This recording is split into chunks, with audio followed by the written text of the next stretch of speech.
let's talk about persons with disabilities. I think this is quite an issue and a sensitive issue within BEE. And the question is, who actually counts as being disabled? You can look at somebody and you go, well, that person's sitting in a wheelchair, therefore they're disabled. And I don't think it's quite that simple. True, most companies shy away from identifying persons with disabilities or reporting on them because they don't want to address the issue. It doesn't only impact your Black economic empowerment compliance, it does also impact your employment equity as well as your skills development, because all three legislations, one has to, or an employer would have to report on persons with disabilities against all three legislations. So your BEE, your skills development, and your employment equity. Okay. And I think because persons with disabilities has always been construed in a negative light by society. Persons with disabilities are always construed as the victims, as the and that is still being perpetuated, and that's why people are just not employing persons with disabilities. I very often hear, well, we can't find people with disabilities that have qualifications, or we can't have people with disabilities within the business because our business can't take care of them. And the perception is that a person with disability is automatically someone that's in a wheelchair. And that perception is very wrong, because you have persons with disabilities can be defined as persons with physical disabilities or mental disabilities as well. So that's your two major disabilities. Your physical disabilities not only being if you don't have a limb. Physical disabilities could be you have a hearing impairment as well. You have a vision impairment. And I don't mean you can put your specs on and then you see perfectly, because that's actually not deemed as a disability. Because when even with spectacles you still can't see your impairment, you have visual impairment. So and then there are other disabilities such as chronic diabetes, chronic high blood pressure. And I stress chronic because it's not when you are diagnosed with diabetes or high blood pressure and you can manage it through lifestyle changes. You have to be on meds, and it has to impact your work. So it's got to be something that is going to be reoccurring. It is going to be something that is going to impact your work environment or how you work. And so the company would then have to look at reasonable accommodation for you, and in that way it becomes a disability in the workplace. So I will go back to the example of being chronic diabetic. When you're chronic diabetic, you would need to take insulin. You would need to have you can't just go to work at 8 and then only have lunch at 1. You'd need to have a snack in between in order for you to manage your disease. So in that instance, the business would then be providing reasonable accommodation by ensuring that you can take more than just one lunch hour. It may mean that by 4 you can't, you're just exhausted and you may need to leave early. Again, your reasonable accommodation comes into it, that the business allows for that. So your chronic state is when it becomes a disability. You have other disabilities such as dyslexia, which is also defined as a disability, and again the business would have to implement reasonable accommodations in order to support you within the work environment.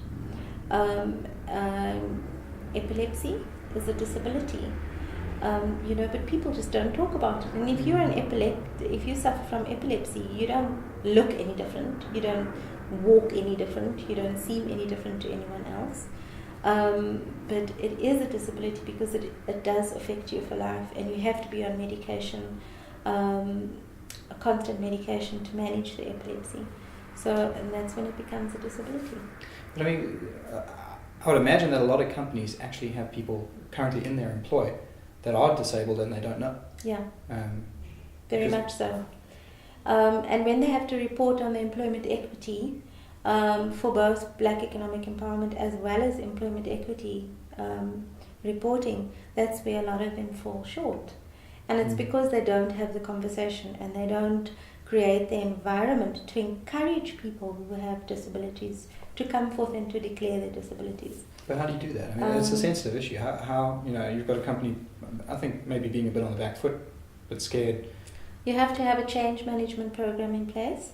You have to create the correct environment for people to feel secure enough to come forward and declare their disability.